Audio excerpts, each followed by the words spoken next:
ce livre fort dans ses dessins et son propos. Merci Valentine Cuny-Lecallet d'être avec nous.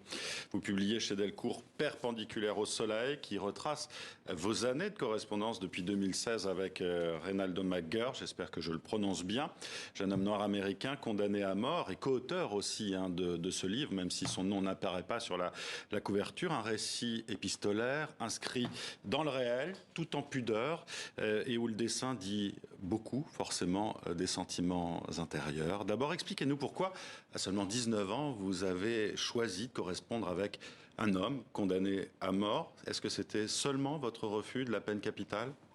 C'était dans un contexte plus global. En gros, en 2015, tout le monde le sait, des attentats terroristes extrêmement sévères ont frappé la France.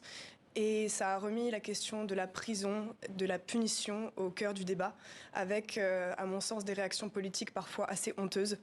Et en réaction à ça... Vous citez Marine Le Pen, d'ailleurs, dans votre livre. Je cite Marine Le Pen, puisque à l'époque, le programme de ce qui était encore le Front National prônait un retour de la peine de mort. À partir de là, j'ai décidé de m'engager à mon échelle contre cela, en m'engageant à l'ACAT, l'Action des chrétiens pour l'abolition de la torture et de la peine de mort. Même si je ne suis pas chrétienne, mais j'avais envie de travailler avec des gens qui sont motivés par leur foi pour les mener à l'action. Alors, vous avez reçu un courrier de l'ACAT, cette association, vous indiquant que vous alliez correspondre avec Reynaldo McGurk. C'est un pur hasard ou est-ce qu'ils font des choix en fonction des personnes ? Officiellement, il n'y a pas de choix. On s'inscrit au programme et ils nous mettent en contact, en gros, premier arrivé, premier servi. Et c'est d'ailleurs quelque chose qui me plaisait parce que je ne voulais pas d'un programme qui fonctionnerait comme un site de rencontre où je pourrais choisir mon détenu sur catalogue. Ça ne m'intéressait pas. Donc ce hasard-là me plaisait. Au départ, vous ne voulez pas savoir pourquoi Reynaldo a été condamné à mort. Pour quelle raison ? Je savais que moi j'avais reçu son nom et son adresse et que de son côté il avait également reçu mon nom et mon adresse et rien d'autre. Donc à partir de là je voulais commencer en quelque sorte à armes égales. Évidemment qu'on n'est pas à égalité, mais si je pouvais au moins amener une forme d'équité sur ce plan-là, je le voulais. Et par la suite on a parlé de ce sujet et il m'a dit qu'il souhaitait que je sois au courant des raisons de sa condamnation et je suis allée voir à ce moment-là. Voilà, et on va dire pourquoi il a été condamné. C'est pour le meurtre de Diana Miller. En 2006, la mère de Sheila, dont il était l'ancien dealer. Quand vous l'apprenez, quand vous faites ces recherches, vous n'avez pas de recul, pas de volonté de faire marche arrière.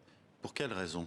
Parce que en intégrant un programme de correspondance avec un condamné à mort, vous saviez, j'étais prête à correspondre avec quelqu'un de coupable, quelqu'un qui dirait lui-même être coupable. En l'occurrence, Reynaldo dit qu'il est innocent. Mais je cherchais pas à tomber sur quelqu'un d'innocent, ce serait assez horrible en fait comme démarche. Évidemment que je ne savais pas avec qui j'allais être mis en contact et j'aurais pu me confronter à des crimes particulièrement horribles.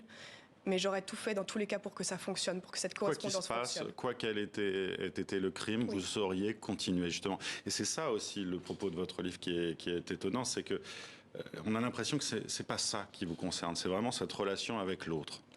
C'est surtout que, à partir du moment où on est pour l'abolition de la peine de mort, on doit l'être pour tous, y compris les crimes les plus horribles. Il n'y a pas de mais dans l'abolition de la peine de mort. Ce qui est assez incroyable, donc, c'est aussi l'importance donc que cette correspondance va prendre dans votre vie. Vous allez partir étudier à Chicago, sans doute un petit peu parce que Reynaldo est américain. Vous allez le voir en prison. Vous finissez par publier ce livre ensemble. Est-ce que vous vous attendiez à ça ? Non, pas du tout.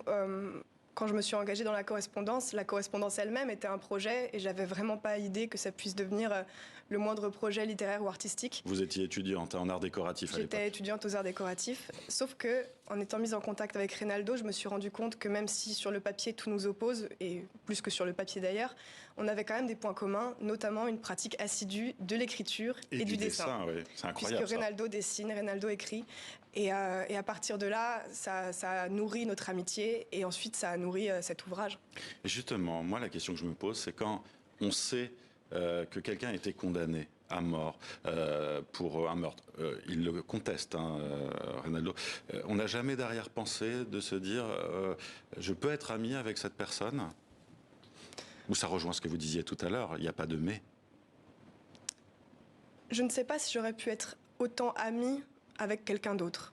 Le fait est qu'au-delà de sa condition, on avait des atomes crochus. Quand je dis que j'aurais tout fait pour que la correspondance fonctionne, je ne dis pas que j'aurais été aussi proche de quelqu'un d'autre.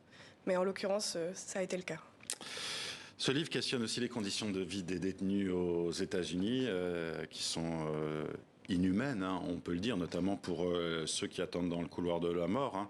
Et c'est particulièrement terrifiant. Vous connaissiez déjà un peu la réalité de ces prisons ? J'avais des connaissances théoriques sur le sujet, mais évidemment que par la correspondance avec Reynaldo, ça a été approfondi. En effet, les détenus dans le couloir de la mort sont gardés à l'isolement, sachant que l'enfermement à l'isolement, à partir d'un certain temps passé, c'est considéré par les Nations Unies comme de la torture. Donc c'est pas juste moi qui le dis comme ça. Mais les conditions, oui, sont particulièrement difficiles, à un point tel qu'un certain nombre de détenus développent ce qu'on appelle le syndrome du couloir de la mort, c'est-à-dire un ensemble de conditions psychiatriques grave. Il y a aussi les refus des lettres qui vous sont renvoyées, celles que vous envoyez à Reynaldo, qui sont pour vous aussi un refus de l'histoire du racisme et de la lutte contre le racisme aux États-Unis. Mais je voudrais en venir à cette question maintenant. Vous continuez de correspondre avec Reynaldo. Oui. Il va pouvoir normalement être rejugé. Où est-ce que ça en est ? Alors voilà, il faut que j'explique ça en 2 minutes, peut-être.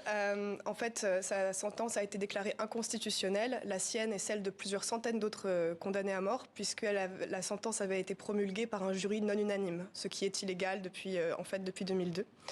Et donc Reynaldo attend non pas un nouveau procès, sa culpabilité n'est pas remise en cause, mais une nouvelle sentence. C'est-à-dire qu'il y aura le choix entre être condamné à mort de nouveau ou être condamné à la prison à vie sans possibilité de sortie anticipée. Ce qui semble assez atroce aussi, mais qui en fait permettrait d'autres conditions d'incarcération qui lui permettraient de travailler, de suivre des formations et d'avoir des droits de visite plus souples, entre autres. Merci à vous, Valentine Cuny-Le Calais, d'être venue nous parler de votre livre, avec celui de Reynaldo McGurk également, Perpendiculaire au soleil, très beau titre, qui signifie aussi l'espoir. Je laisse les lecteurs découvrir pourquoi.